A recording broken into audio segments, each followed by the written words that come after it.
There's just 1 minute to showtime. The engines are on. The following program is brought to you in living color.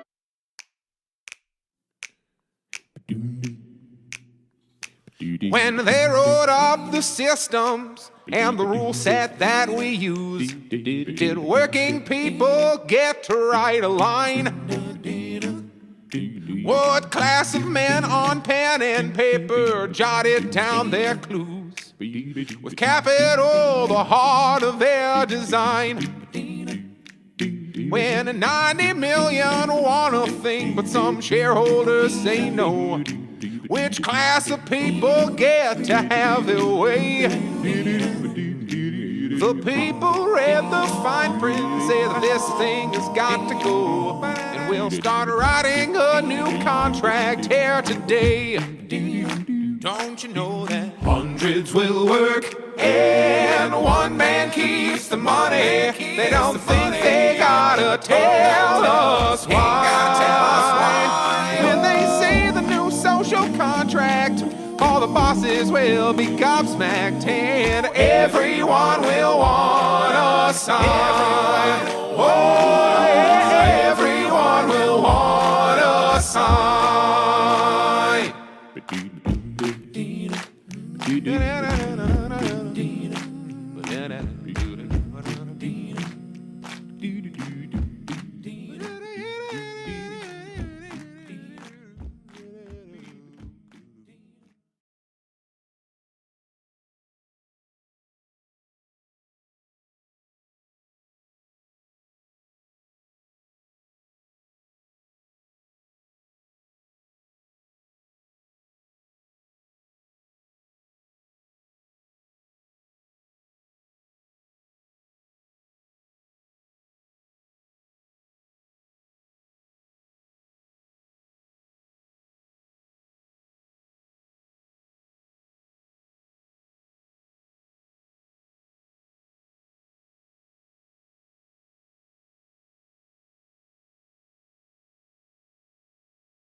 Mic should be running. Everything should be going the way that it should be going.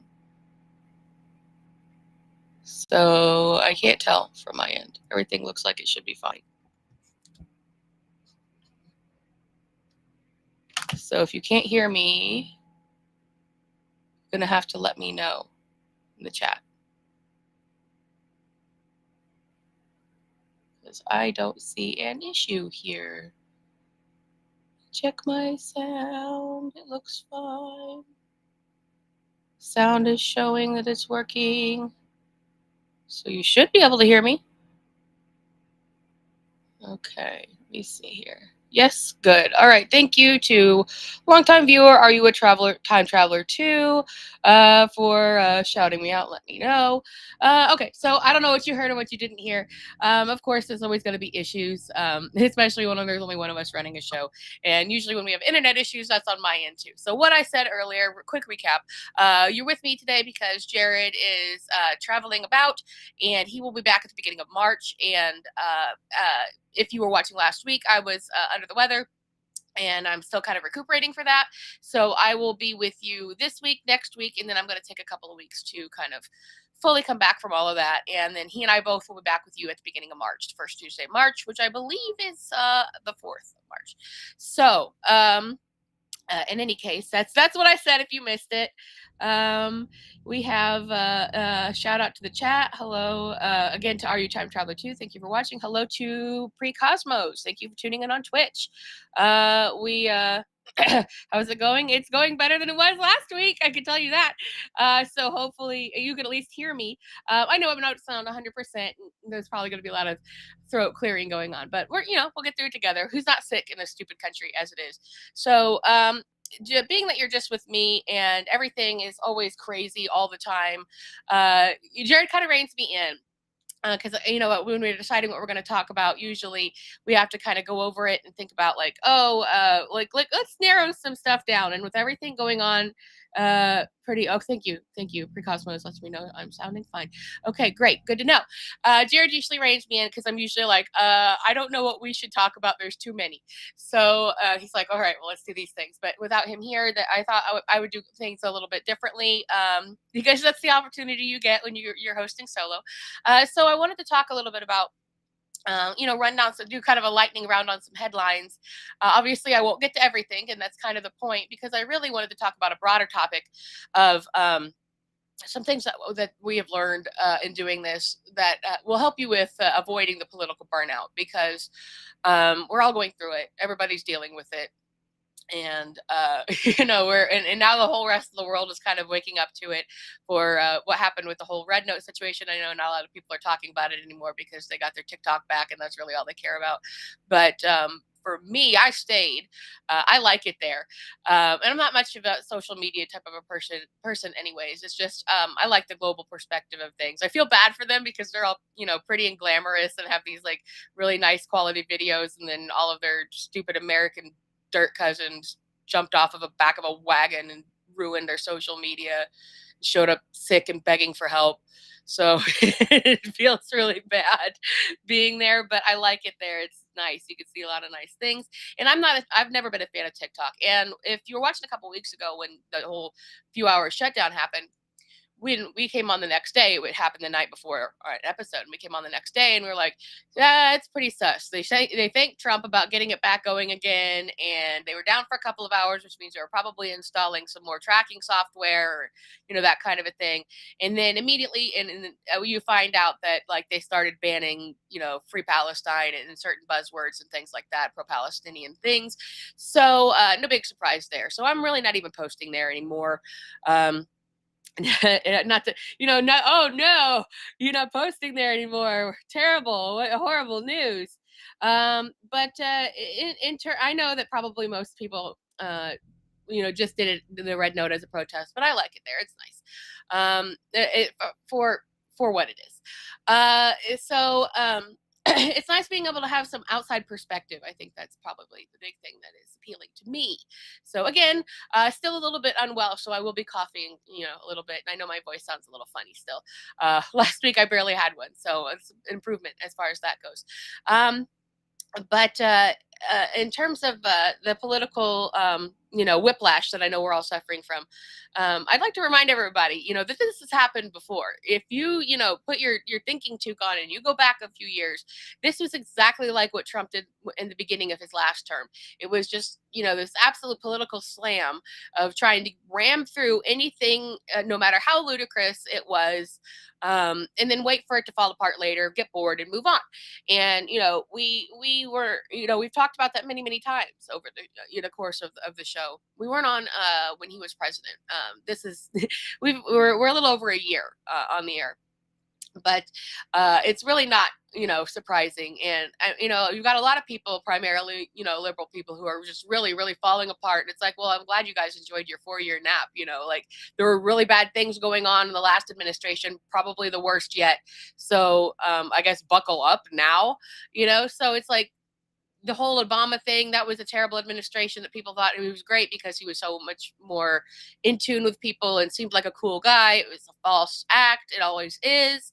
And that begot Trump, and then Trump begot Biden, and then Biden begot Trump. I mean, it's really not a big question about how we got here. This mess is by America's design. And I don't mean America, the people of America. I mean, although I will be very clear about, fascism is like super in right now, maybe more than ever. Well, I won't say that, but maybe more than ever in, like, recently, because it used to be something that people kind of were pushed down and weren't really as tolerant to. But now it's just right out in the open, and people are taking a lot of examples from politicians. But this isn't. I'm not going to hear that. Oh, Republicans are the bad guys. The Republicans are the heel. There's a difference. I know a lot of you guys are into wrestling and that kind of a thing. And then there's a system to how, and that's entertainment. That's not real. Wrestling isn't real. It's an entertainment system, just like what's going on here. And with politics, the Democrats and Republicans have decided amongst themselves that the Republicans don't mind being the heel if it means that they can ram through whatever horrible policies that are going to benefit their billionaire backers and further enrich themselves.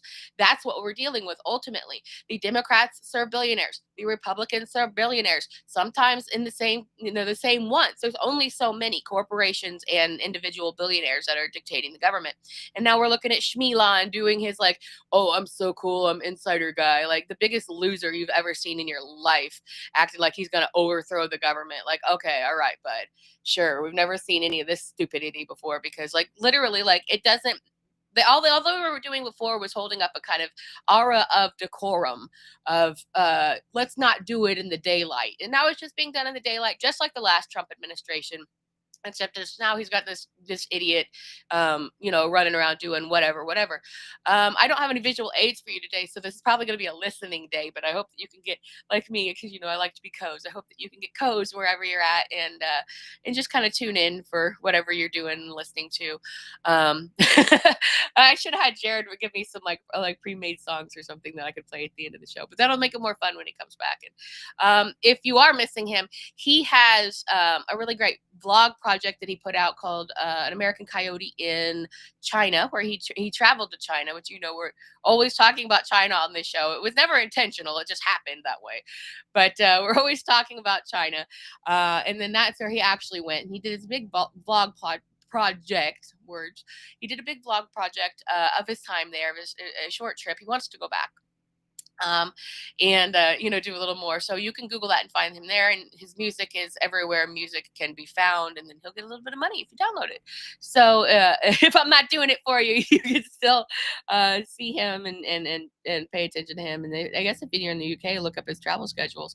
I'm sorry to interrupt my own self, but yeah, I got people talking about in the chat about it. Yes, this is in a big way liberals' fault, the way things have happened. And it's true. We've used the phrase a lot of, scratch a liberal and a fascist bleeds, because look how many people were super juiced to see ICE getting called on people and bad things happening to people because they didn't vote for their chosen genocider, right? And what do we have going on just today? Trump trying to petition Congress to send $1 billion in weapons to Israel, and at the same time, Zelensky's demanding that America gives him nuclear weapons. Like, okay, but it's over, all right? It's over. The only way forward for you is to shut your mouth and give us all your minerals, because, like, that's the only thing that America ever wanted with you in the first place. And to pretend like you're some sort of power player on the world stage is just absolutely idiotic at this point and embarrassing. So, that's kind of where we are. And let me lightning round you here a little bit with some of these headlines, because, or actually, here's a fun little tidbit. Well, not fun, it's about death. If you're into music or music history or music and movie and history. Yesterday marked I guess it would have been the 66th anniversary of what became known as the day the music died, which some of you might know that, some of you may have heard about it. It was much more of a cultural touch point than it was literal, because those people involved in the plane crash, it was a plane crash where Buddy Holly, the Big Bopper, his real name was J.P. Richardson, I think, and Richie Valens were killed, and it served as this big cultural touchstone. At the time, they were just at the very beginning of their career. Richie Valens was like 15 years old. Barely even had anything recorded on actual recording. I think Buddy Holly was 21 years old, and they got in what became commonly known as a Buddy Holly plane in a really icy bad weather, and the plane crashed and they died. So, and that was right at the beginning of rock and roll really kind of taking root in culture. And then the song American Pie by Don McLean is obviously about that. The headlines are called The Day the Music Died because it was so many people in one space. If you've ever heard of Waylon Jennings, the country singer, who lived to be very old and was very famous for a long time, he was a cricket. He was one of Buddy's backup band, and he was actually meant to be on the plane, but Buddy was sick, and he offered to swap so he could get there sooner. And Waylon said to him, "I hope your plane crashes." So that happened. So yeah, so that was yesterday in terms of if you're into music or that kind of thing, or history or whatever. I never get to talk about pop culture or history stuff because there's always so much going on. With just whatever, I never get to talk about the stuff that I like to talk about. So then that again, it was much more of a cultural moment than it was a musical moment, because they really had not established themselves. They became more established in death. The movie La Bamba in 1984, I think. Lou Diamond Phillips, a full-grown adult man playing a 15-year-old boy, and Los Lobos recorded all the music, and that was the story of Richie Valens. And there's been a lot about Gary Busey was in the Buddy Holly story. So there's been a lot of things over the years that touched about that. My favorite one, though, which I will recommend to anyone, and I wish that I could just go on about this forever, one of the most underrated movies ever, is called Walk Hard, the Dewey Cox story. And it was complete failure at the box office because it really went over people's heads, because every single moment and every joke and every line basically is in reference to music history and pop culture history, and it's so tight that people just really didn't get it. So if you know somebody that knows about music and music history, watch it with them, because not only is it hilarious and the music great, every single moment has something to do with it. They've got a Buddy Holly joke in there. Frankie Muniz played Buddy Holly, and then he said there was a point where they're backstage together, and when Dewey's just getting started, and he says, you'll do great, or my name's not Buddy Holly, and his name wasn't Buddy Holly. His real name was Charles Hardin Holly. So it's just little things like that. And there's another point right there where Jack White plays Elvis, and he's completely incoherent, and it's really cute and funny in a playful way, not like a mean way, because people are just ridiculous about that. But I love that movie, and I could talk about it forever. I should do a live commentary on it. But if you're into music history and that kind of thing, you can definitely check that out. The Beatles section is superb, and it really it kind of combines the stories of Johnny Cash and Elvis and Ray Charles and the Beatles and Brian Wilson, and kind of the history of American music. And it's really cool. Anyway, sidetrack on that, but I never get to talk about anything fun. And so and something actually happened, time-wise, that allows me to do so. So that's some stuff you could check out sometime. And it's a lot of fun. Actually, before I give up this topic, the weirdest concert I ever went to in my life was to see John C. Reilly perform music live in this tiny little club. And we were standing out when we were queuing up to get inside. I mean, it's seriously 50 chairs in there. It was not even a club. It was a bar, literally a hallway. And we were queuing up to go inside, and he comes out. He was dressed real nice, and you wouldn't guess because he always plays such a goof and looks so silly, but he was actually very handsome. And he comes out and he walks past all the whole crowd, kind of just say hello. It was that kind of a vibe. And my mom yelled something out to him and made him laugh. And it was a really interesting, weird thing. And he didn't do any of the Dewey Cox music because it really didn't belong to him to do, but he referenced it. So anyway, there's your fun little story for, yeah, someone saying, I love that song, or I love that movie, Time Traveler. And there's so it's something to check out there. Just, a little off the top here. Well, we're getting into the vibe. I don't get the chance because we're usually just gloom and doom all the time. So let's gloom and doom. All right. Okay. Now we've had our fun, and now we're gonna gloom and doom. So here's some lightning round headlines. See what I can get, and I'm gonna make a broader point about all this, but just here's where we are basically this week. And for some reason, every time we're on the air, so all hell breaks loose in the news cycle on Tuesdays at 1 p.m. I don't know what it is about that, but we always get off the air and find out some crazy shit has happened. So, in terms of that, I'll try to keep an eye on any kind of headlines or whatever, anything going on. But airplane accidents, we had 3 in a week. But I would like to remind everyone of the trains when this happened, a couple of years ago with, all the train incidences.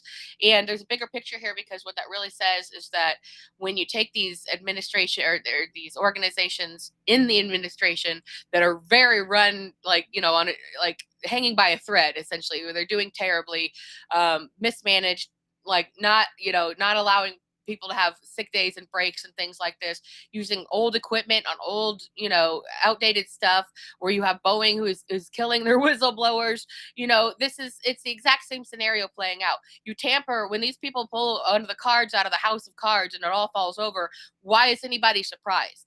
This is exactly what happens. Excuse me. This is exactly what happens when you tamper with these terribly run systems. And although it's not good, obviously, it does open our eyes up a little bit more to what's going on. Why is nothing working? Why is nothing functional in this country on any level? And that's where we really are. Because if you remember that insane crash that happened in New Palestine, Ohio, they're not going to recover from that. They're never going to get their home value back. That's a toxic waste dump for ever now, and pretty much anywhere the air blows past it. So it's going to be suffering from that for the rest of time. And, that's what happens when we need to be more acutely aware of the fact that these systems in this country, which, the government oversees or runs, are hanging by a thread. They're barely functional. They're barely staffed. There's no accountability. There's, Pete Buttigieg in charge of shit. What should he be in charge of? Absolutely fucking nothing. Who even is it now? We don't even, did they nominate a transportation person yet? These nominations have been stupid, so I haven't been paying attention to them that much. But I love how the Democrats always come out and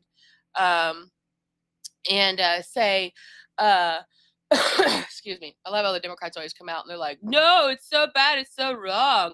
And it's this same dumb shit was happening under your administration and you weren't doing anything about it, period, because you were too busy stuffing your pockets. So that's where we ultimately, land on all of this.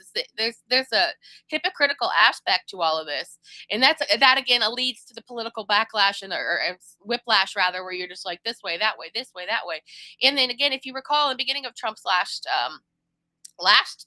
run through, he did the exact same thing, ramming through as many executive orders as possible, as fast as possible, to try to keep people on their toes or off balance, let's say, having a list of people that he wanted to nominate, and people seem to be much more fired up about it than a lot more protests and things going on. And so, and then when you look back upon that, that seemed so nothingness, it seemed so nothing. But now he's kind of geared up to be Trump 2.0 or whatever. But also, just like last time, he really does not care about being president. He cares about enriching himself and punishing his enemies. But this time he wants to try to take this dictator approach. He thinks he's going to be some great dictator situation, and it's not going to work. Not because people are going to resist. It's just not going to work because they don't understand how laws You know, there are one thing this country does have is too many laws in a lot of cases, but those laws exist because people have tried to do dumb shit for 300 years, and they had to make up a law to say, no, you can't do this dumb shit. So that's why the executive orders are a thing anyways, because a lot of these things you would need congressional approval for. They wouldn't approve even if you had a super majority. You know, even though that Republicans can magically seem to get things done at a rapid rate, where Republicans just, or where Democrats just sit around and piss and moan about shit and tweet, you know, that's the roles that they're playing, and that I think is something we really hope to get across to people who are new to, you know, getting away from the duopoly, as well as for people who are already there. We kind of try to take a more educational stance, of letting people know, that, you know, things are bad and there is no hero and no one's coming to save you except you. You know, and that's why we have been, you know, stripped of having any real sense of community. We don't even have public transport, you know, and there's a reason for that, because the corporations that fund our government, have been doing so since the Reagan administration, so about the last 40 years, dictate what policy is going to be and what's going to suit them, and then they get these stooges to do their bidding, and in so doing, they get, you know, not only their six-figure salary and the best health care that anyone could possibly hope for, they're also getting, all kinds of perks and payment transfers, like offshore payments. It's like, how did these people who are worth nothing suddenly become multimillionaires? You know, it's always a big question to be asking yourself. So the airplane incidents, the train incidents, they're connected. The fact that the government does not run functionally is connected, and now they're, you know, on this whole kick of, we're gonna shrink it down, like that's gonna solve the problem. We're gonna make even less accountability. You know, it's just one stupid idea after the other, where their corporate donors have figured out, let's try this approach. So that's where we are right now. So you really shouldn't be, I'm not saying be happy or passive about, you know, planes falling out of the sky, or military idiots getting into their airspace and crashing them, and where they shouldn't be in the first fucking place. No, I'm just saying, don't be surprised about this. It's sort of the same situation with the ICE and the immigration thing. This is a lot for show. A lot of this is to try to act like, oh yeah, it was this small, like the weakest and smallest minority among America was the problem with America. Give me a fucking break. So they're gonna find out, you know, fuck around, find out. But at the meantime, it's at the expense of a lot of people's lives, a lot of people who are innocent, that they are getting painted as criminals. I doubt very much that there is this gigantic faction of immigrant criminals that they're just cleaning house about right now. You know, it's like housewives and students and shit like that. So it's, you know, it's horse shit, obviously, but and it's sad and it's upsetting. But you know, that's the kind of stuff that you really have to keep tuned into. And if, you know, you have any knowledge of immigration policy or immigration law, or maybe that's something you think you might be interested in, all hands on deck, you know. If you're a lawyer and you're disenfranchised with, like, you know, like corporate law or something like that, maybe take up some time, you know, donating some time, or informing yourself about that kind of stuff. And then of course bullshit with the tariff wars, that's just nonsense posturing, all bluster nonsense, you know, all hat no cattle kind of shit. But what that stuff does do is push other countries more towards the BRICS alliance, which are trying to reject the US dollar. And then he's blustered about all of that, like he has any understanding whatsoever about how any of that works. But the stuff with BRICS is basically hilarious. And I love it because, you know, it's the U.S. government has had this is a long time coming. You know, other countries are tired of being bullied, and held down and made to operate at the behest of the United States government. Like, we'll trade with you, we won't trade with you. We'll tariff you, we won't tariff you. If you give us this, then we'll do that.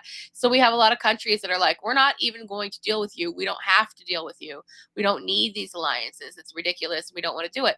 So seeing some other differentiation of policy and idea sprout up, I think it's a good feeling, because I'm tired of being a part of the bully country. I'm tired of do what we want because America and we said, I'm sick of all that kind of stuff. So to see something coming up against that's pushing back against that, I think is ultimately going to be a good thing. We haven't talked much about Gaza in the past few weeks because it's kind of hard to just keep repeating the same thing over and over again. We know what's going on there. There's been no change. So you say, what about the ceasefire? What about ceasefire? It is ceasefire and nothing. They just moved over the West Bank, started blowing shit up over there. And they're still, setting off bombs and sniping people in Gaza. They were letting prisoners go and sniping them as they were letting them go. So all of that's still going on, and Trump trying to arm them. But don't for a second think that if the election had gone the other way, we wouldn't be looking at the exact same appeal to Congress right now about let's send them more weapons. So it does not matter. Harris would have done the exact same thing, and she was open and clear about the fact that she was going to do the exact same thing by upholding Biden's bullshit policies that so few people actually even let's say a few knowledgeable people supported. When you see a lot of polls, they still say that they believe that Israel is is the victim in all of this, and they're not. They're absolutely not. They are the aggressor in all of this. They are the problem in all of this, and they are our proxy. This would not be happening without United States backing. The exact same with Ukraine.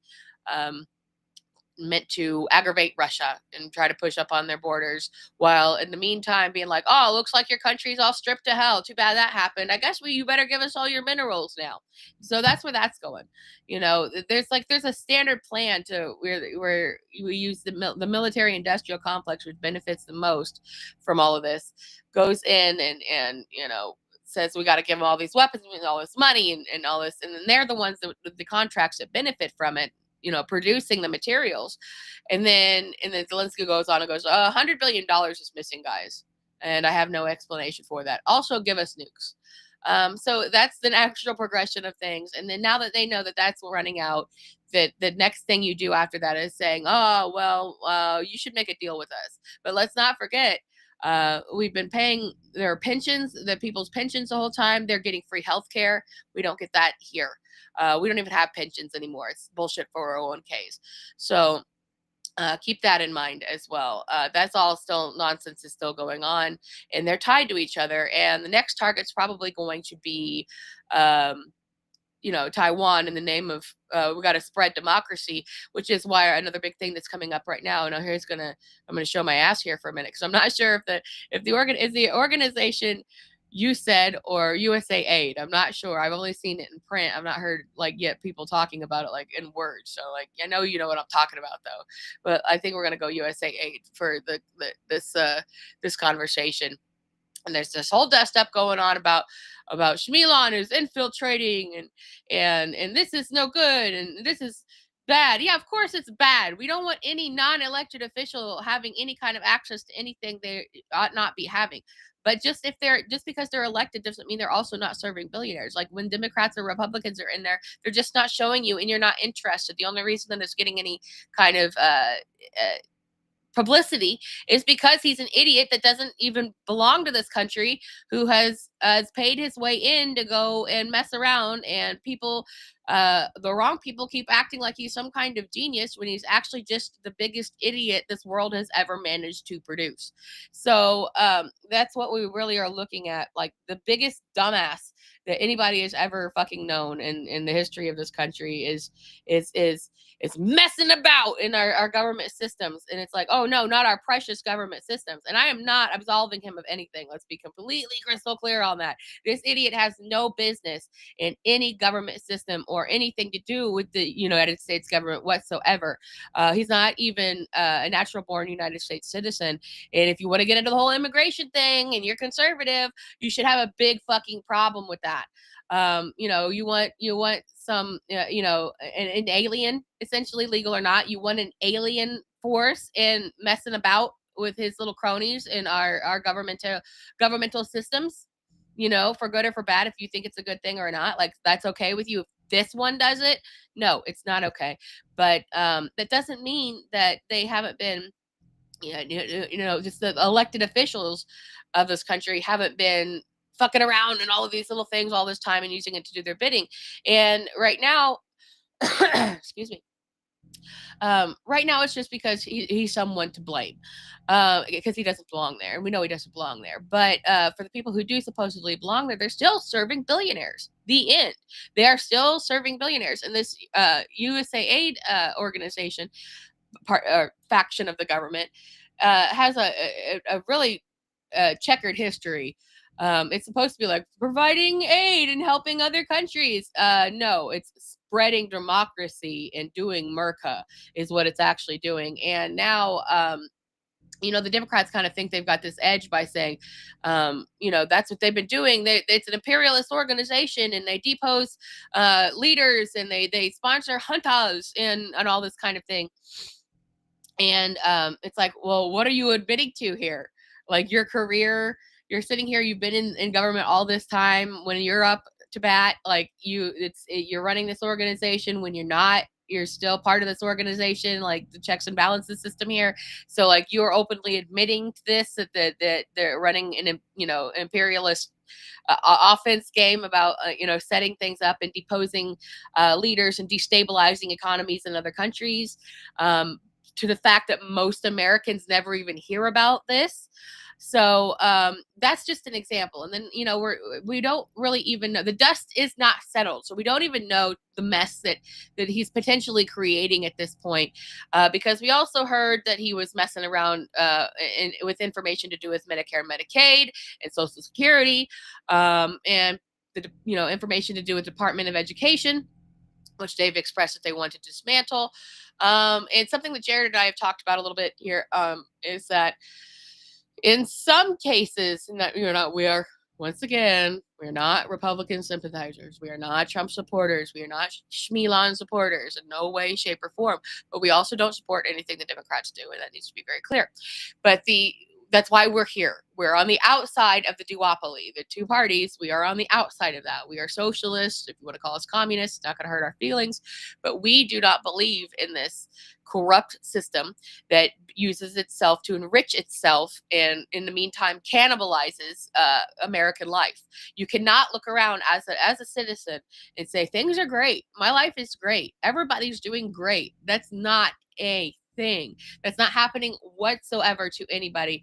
And then you get these know nothings to get in there and just start messing with stuff. So, but on the other side of that coin, because from our point of view as commentators, we do have to be differential. There's a lot of things where we're like, fuck with it.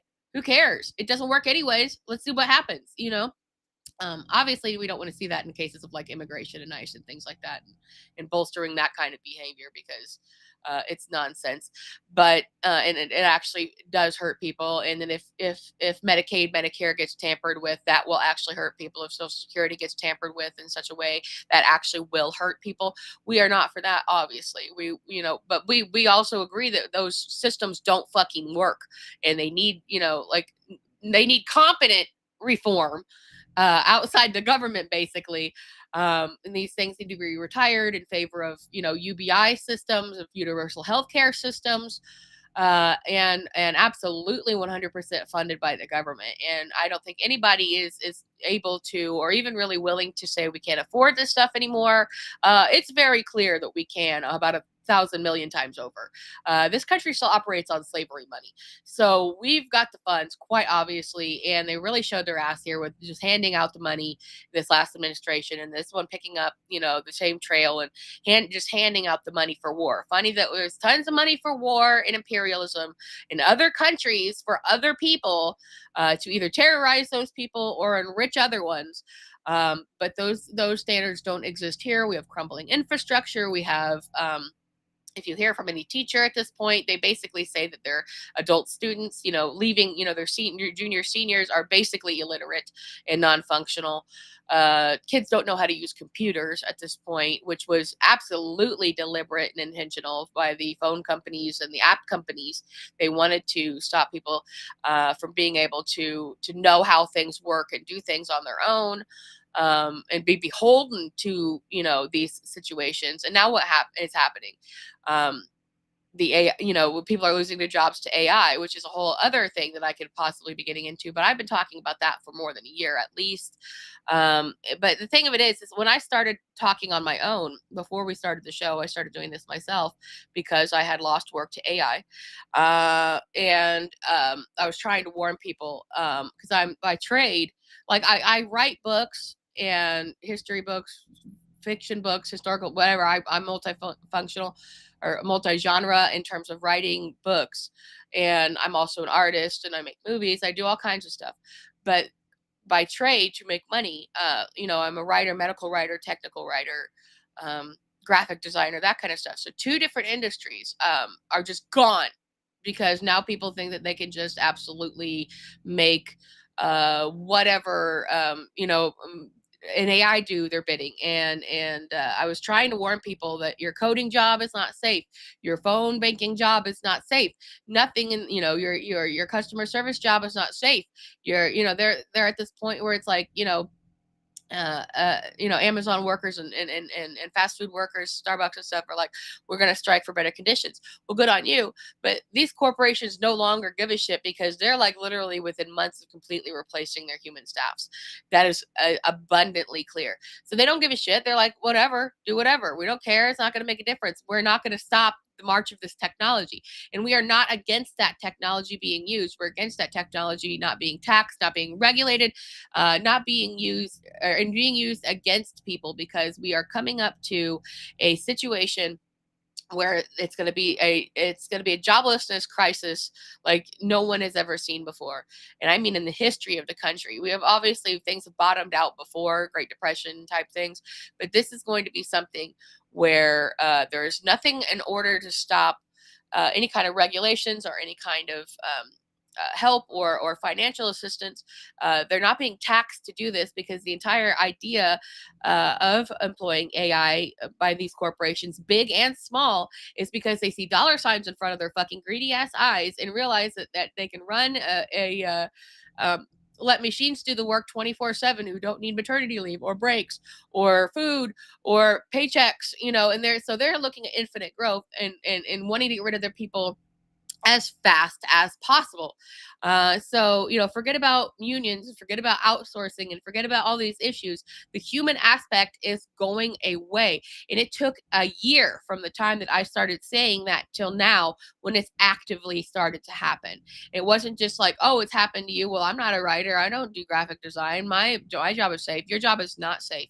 You don't care if you're an engineer. I don't care what you are. The only thing that you're going to buy you a little bit of time is if you do some kind of trade that relies on primarily know-how, and that's again something that we try to encourage younger generations going and stay out of college, give up on it. The college thing, it was a scam, was an absolutely scam by corporations to take advantage of vulnerable teenagers and their parents, and then now we get to where all the jobs were already filled. There are no new jobs, there never were.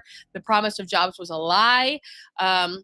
It was never going to happen, and it never did happen. And now, that's why, but millennials were always told to sit down and shut up, and your point of view didn't matter. And now millennials are full-fledged adults, about 40 years old, 35 to, 42 years old, is effectively, maybe a little older. But the fact of it is that it was an entire generation that ultimately was silenced and forced, pigeonholed into doing things that was not going to do anything that was going to, benefit them materially. So when this comes around on the guitar here, my point is that, yeah, these systems don't fucking work, and they're going to get worse. And they're really priming the pump here for how they can automate, who they can get rid of. And the fact that they put out all the, this notice of severance to, not the show, but the show is good, but this notice of severance to government workers, because they know they can automate their jobs and get rid of them, but they're not going to give them the severance packages that they offer them. So that's just some stuff that's going on here in the world. So it's like, all right, that's a lot of stuff to take in, and it was just barely just a few examples of things, right? So what do you do then when you're living through this time, and you're dealing with this time, and you're dealing with your own problems and your own issues, and trying maybe to raise your kids, or go to school, or just trying to survive in this horrible nightmare hellscape that we live in, that none of us asked to be lived in, but we're all constantly being told that, we live in this wonderful fucking wonderland of greatness. What do you do to try to keep from losing your mind? Okay. Well, there's a couple of things. First of all, I think that Jared and I would both agree that we did not ever intend to be here. We did not intend, we did not foresee this. We were not media personalities. We're entertainers in our own way. He more physical, like literal, as a literal entertainer. Me as a creator of entertainment. But we were on our own paths, and we didn't know each other before we started the show. We met through RBN when we were starting with RBN, and before we went on our own to here. So but we already had everything's what we were trying to do with our lives going. So this was not our ambition to become journalists or indie journalists or commentators. This happened because things were so bad that we need to we felt like we had to say something and get involved in some way. And myself, I have a disability that keeps me from being out in the streets protesting type of a thing, or doing big mutual aid types events. So this was the way that I could feel like if I raised my voice, that's the way that I could help. And that's what I could do. And that's what I absolutely encourage of all of you, if you've got the bandwidth and the ability to do so. But being on the forefront of this, where now it's sort of our business to pay attention to things. Now, we're not journalists. We don't say that we're journalists because we're not out there writing articles and doing the research and interviewing and things like that. We're commentators. We comment on it. We try to let you know that things can be better. We educate you, hopefully, with some examples from history, this, that, and the other. I know my voice is kind of getting there. I apologize. But that's why here in a couple of weeks, I'm going to have a couple of weeks and then hopefully come back in a normal way. But a good way to, here's a couple of pointers that we've kind of come across that really helps us, excuse me, really helps us kind of keep control of it, because it's so easy to get buried under all of this stuff while trying to live life, knowing everything is wrong, knowing you are absolutely powerless as a single person, and they want to keep you powerless.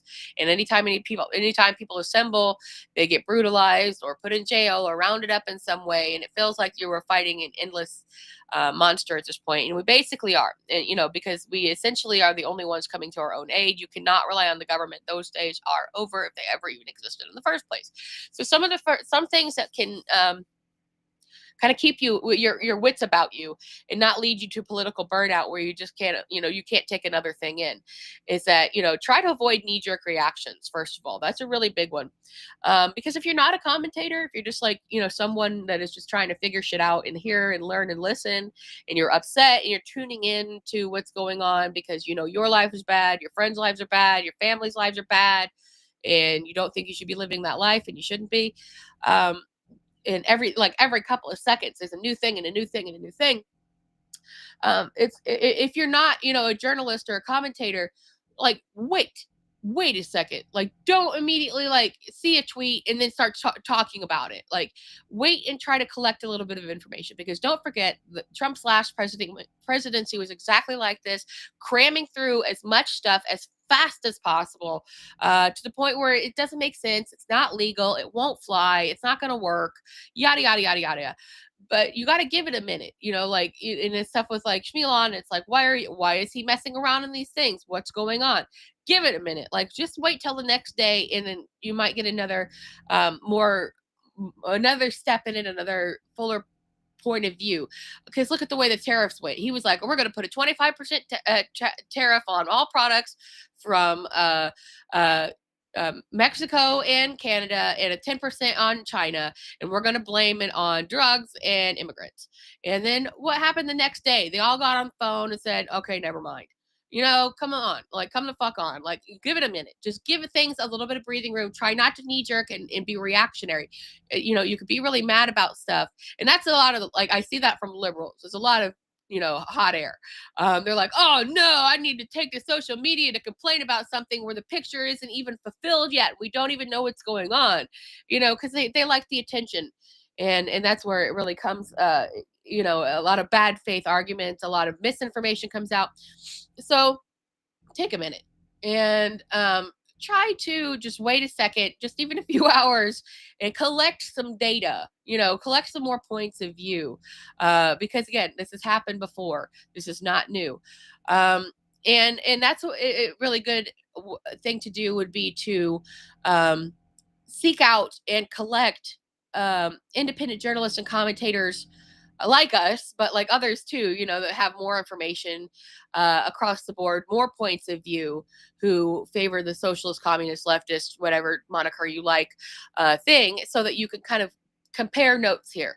And that's going to give you a outside independent view of things, primarily by people who are not getting paid or sponsored to do these things, or if they are, it's not like major money or something. They're not being manipulated. Now, of course, there are the leftist podcasters and things, and I'm not super versed on, but I know that they are widely known as grifters and scammers and things like that, and they have huge bases of people that listen to them, and avoid those guys. Look for people whose perspectives that you appreciate, and who makes sense to you, you don't feel like you're being yelled at or told that you're stupid, but what they're saying actually makes sense, and you can follow logically what they're saying. Like, you could talk to them. Like, those are the people that you want to try to talk to and listen and learn from, because they are trying to educate more than they are trying to enrich themselves. And again, we should all have the opportunity to make money off of this kind of a thing, but there does happen to unfortunately be a legitimacy of doing it at your own expense. So try to find and make your own collection of independent voices. Across the spectrum. Like, make sure you're listening to women, make sure you're listening to people of color, make sure you're listening to people who are doing research, make sure you're listening to people who are doing mutual aid, make sure you're listening to journalists that just exist to annoy people. And I'm not talking about the people who are like, oh, I've had enough, I'm going to the internet, from CNN or some crap. They're bullshit, they're fake. So avoid that, and avoid mainstream media altogether. That's another big tip. Avoid mainstream media, and this does even mean your local news. Now, if you're saying like, oh, I need to watch the local news for the weather, or I need to see the traffic, yeah, that's fine. Just realize that they are also owned by these big media corporations. They are being told what to say and how to say it, and the mere fact that they bring certain things up, not just necessarily spin it, but that they bring certain things up, shows you that they are slowly trying to indoctrinate you into feeling like this is normal. This is what normal is, so they are always having an agenda of trying to not only keep you watching, but to tell you what they want you to know and what they want you to believe. If you listen to mainstream media, you're going to have no idea about that there's anything wrong, and you're going to believe that everything is fine, and that there's not huge amounts of pending problems coming that haven't even happened yet. I haven't even talked about bird flu, like that's coming next. And you can't say the C word, because sometimes your videos will sometimes get bumped and blocked and things like that. But if you think that was bad, and you know that it was, and you're not some person who's like trying to pretend like it was nothing, this next one is going to blow that out of the water. But there's not enough information, and the fact that it can transmit from different animal species and to people, and it is being caught by people who are not in contact with any known way of catching it. That is happening now. It's jumping to people. And if you don't even care about that, what you should know is when they detect it in a farm, in a poultry farm, the way that they deal with it is by killing the birds, and in a massively inhumane way. Massively. They roll out a foam over the birds that smothers them. So if like, you could take a stand at any point here, whether or not you want to face a new pandemic, whether or not you are for animal cruelty, whether or not you are for being manipulated by the media. That is just one example of something on the horizon, or the fact that they're not reporting on AI, of what it's doing to people in terms of job loss and industry loss and no regulation, and who it's enriching and what it's doing ecologically. And that's also really funny about China's DeepSeek, that they figured out how to do it.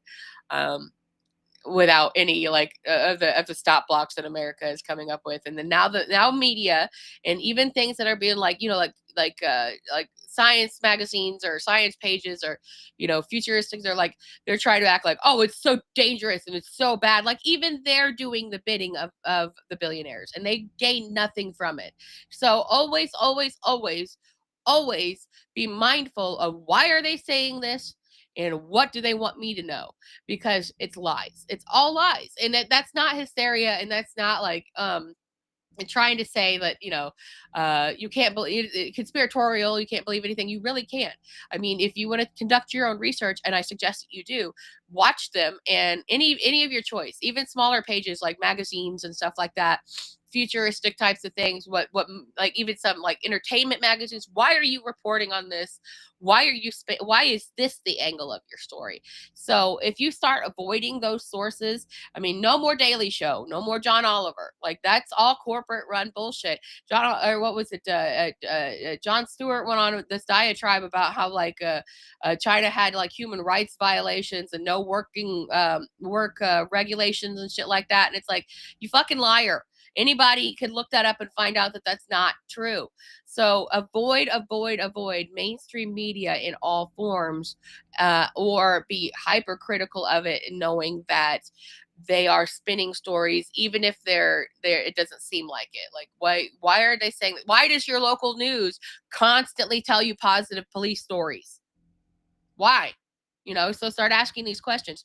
And another thing that is really going to help you is avoid cherry picking. Some people say like, don't focus on one thing and go with that. Don't do that, because then you're going to get into the mindset of ignoring other things when you really need to be abreast abreast and aware of a lot of things that are going on all the time, because a lot of things are going on all the time. And if you get in the habit of ignoring certain things, and only paying attention to certain things, you're only just doing yourself a disservice. So there will be, what you could do instead is like have moments on and moments off. There is a limit to what your Brian can take in. Your Brian, I call it Brian. What your Brian can take in. Right? There is a limit. Like you will hit that limit, and you might hit that limit several times in a day or several times in a week. But like anytime you can take in information, take over like a wide variety of information. Like as earlier I said about the commentators and the journalists, find people in the sources that you trust, see what they're saying about a wide variety of topics, because some cover more things than other things. Some, are talking about like working conditions more, and some are talking about immigration more. Like, take these perspectives and learn from them. Treat it almost like an interest that you want to know everything about, even though it sucks and it's horrible. And I get it. But if you avoid cherry picking and instead kind of set I can't take any more in right now kind of a situation, and then don't, and then you go back to it, give yourself breaks rather than honing in on I'm only interested in these certain topics, because you really need to be as informed about everything as possible, because you never know what's going to ultimately impact you, your kids, your family, your life, or your neighbors, or what's around you. And at the end of the day, we're really going to have to relearn, completely learn what it means to reestablish community, and reestablish mutualness, because we just don't know what that is. We have been indoctrinated by every commercial and every product and every law and regulation and public speaker to pull yourself up by the bootstraps and take care of you and your own and forget about everybody else. So it's going to be a completely new experience for a lot of people to learn even what some of those things mean. It is difficult to understand. So don't feel like you so you can just take it all in. We got a comment from Jennifer_XK who says, Trump will take chocolate and sweets away from y'all soon. Probably. I mean, and then our time traveler 2 mentions that he's doing a diversion method, mass distraction, which is also true. But that is what they all do, especially at the beginning of a presidency. What do they always give you? That 100-day speech, right? My first 100 days. Why 100 days? Why not 25 days? Why not 300 days? Why not your first year? So that's all a matter of smoke and mirrors, no matter who is doing it. It's just different tactics. And if the sooner you think of these two groups as a single group and not good guy, bad guy, or lesser evil, 99% Hitler or 100% Hitler, the better off you will be. And that is the big picture here. And that's what we're always trying to say. Not only do we need to be in a more learn community mindedness, but we also need to learn that the government is not your friend and will not come to your aid and will not help you, even though they are responsible for doing so. So we're going to have to start looking into the idea of, if the ultimate goal is owning the means of production, as stated in, communism, if the ultimate goal is that the people own the means of production, then the next stage in that would be like the reestablishment of unions. But okay, like what good does that do if all the jobs are going away, right? So one of my big things is I think there needs to be something that we can call like a people's union, which is just by way of being a person in this country, we have a union, just the way that you might have a tenants union or something. And in that way, we start deciding, okay, we're joined together, and if we don't like a local regulation, like they want to tear down a historical site, put a freeway through it, we say no. And if you don't, you push through and keep trying to do it anyway, the local government, and then who's paying for it? There will be consequences, like a tax strike or protests or something like that, or credit card strike. Those things can work on the local and the national level. We just need to look more to the union model, and not all unions are created the same. FYI.